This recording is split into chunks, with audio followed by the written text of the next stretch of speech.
Jadi pernah ada yang sempat ingin mencoba menggunakan tempat ini sebagai tempat untuk melakukan ritual pesugihan gitu. Orang ini entah nggak kuat atau gimana ya. Dan dikabarkan 3 hari setelah kejadian itu, orang tersebut dikabarkan telah.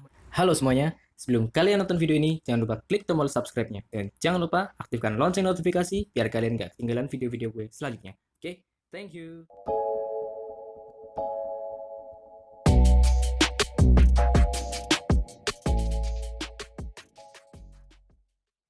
Halo semuanya, balik lagi di Viv. Masih bersama gue Fajri di sini dan terima kasih buat kalian yang sudah klik video ini dan tonton sampai habis. Karena gue kali ini bakal bahas salah satu kisah misteri di salah satu tempat bersejarah di Indonesia, yaitu Benteng Vandenbosch yang ada di Ngawi, Jawa Timur.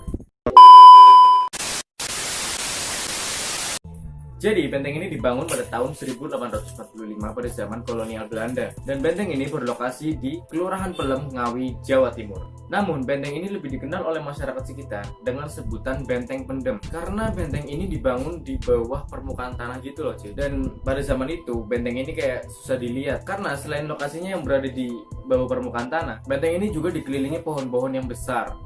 Dan bahkan, jika dilihat dari sisi depan, tetap aja benteng ini kayak susah banget dilihat karena dikelilingi oleh semak-semak belukar. Dan pada zaman kolonial, di sekitaran benteng tersebut terdapat suatu parit yang di situ pemerintahan VOC pada zaman itu sengaja memelihara puluhan buaya. Tentu saja upaya ini untuk menyulitkan upaya para pejuang yang ingin masuk dan menerobos benteng tersebut. Dan di parit tersebut sudah banyak sekali memakan korban. Saat ini Benteng Vandenbosch ini dibuka untuk umum, cuy. Jadi di dalam benteng ini terdapat salah satu kayak bekas kantor Jenderal Vandenbosch gitu, yang sekarang sudah dirubah dan dibangun menjadi museum mini. Di dalamnya terdapat semua informasi tentang benteng tersebut dan juga sejarah tentang para pejuang Indonesia, khususnya para pejuang-pejuang yang terlibat dalam perang Diponegoro. Dan menurut informasi, benteng ini akan segera direvitalisasi.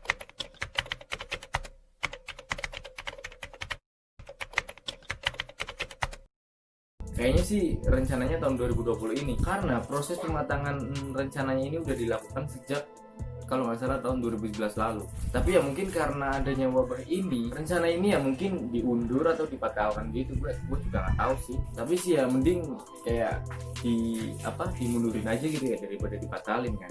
Dan ini nih yang bakal gue bahas nih. Selain bersejarah, benteng ini juga menyimpan banyak sekali kisah mistis yang dikenal oleh sejumlah masyarakat sekitar dan bahkan para pengunjung.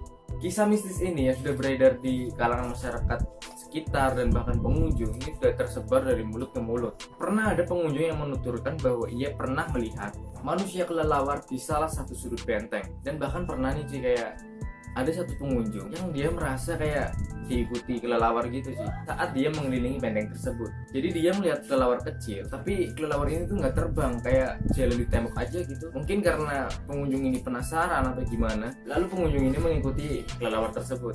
Dan begitu sampai di salah satu sudut benteng, kelelawar tersebut terbang dan berubah menjadi besar. Dan yang bikin merinding adalah kepalanya si kelelawar ini berubah menjadi kepala manusia, yang setelahnya dia langsung, ya kalau gue ada di situ juga langsung pingsan ya pastinya.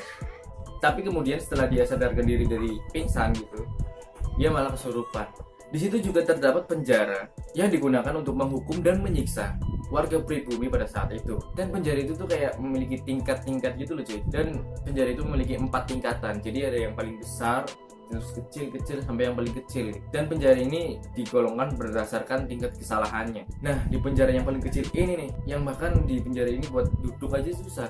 Dan penjara yang paling kecil ini dikhususkan untuk para korban kerja rodi yang membangkang dan para pejuang-pejuang yang tertangkap juga ditahan dan disiksa di situ tentunya. Ya pasti nggak heran sih kalau di situ, di sekitaran ruang penjara tersebut sering terdengar suara cerita-cerita dan suara minta tolong.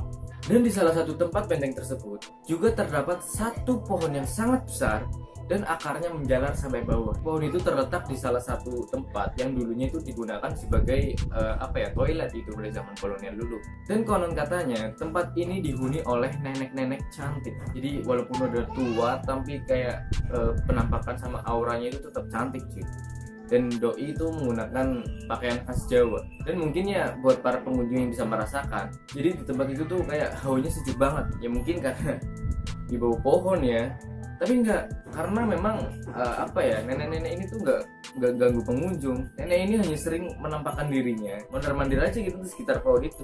Mungkin cuman ngasih tahu aja kalau doi itu ada di situ kan, dan beralih ke tempat lain. Di salah satu sudut benteng juga terdapat suatu ruangan yang konon katanya tempat itu adalah tempat yang dihuni oleh siluman ular raksasa berkepala manusia. Namun siluman ular ini nggak jahat atau nggak nakal gitu, tapi siluman ular ini hanya akan menampakkan dirinya ketika ada pengunjung yang akan berbuat buruk di tempat itu.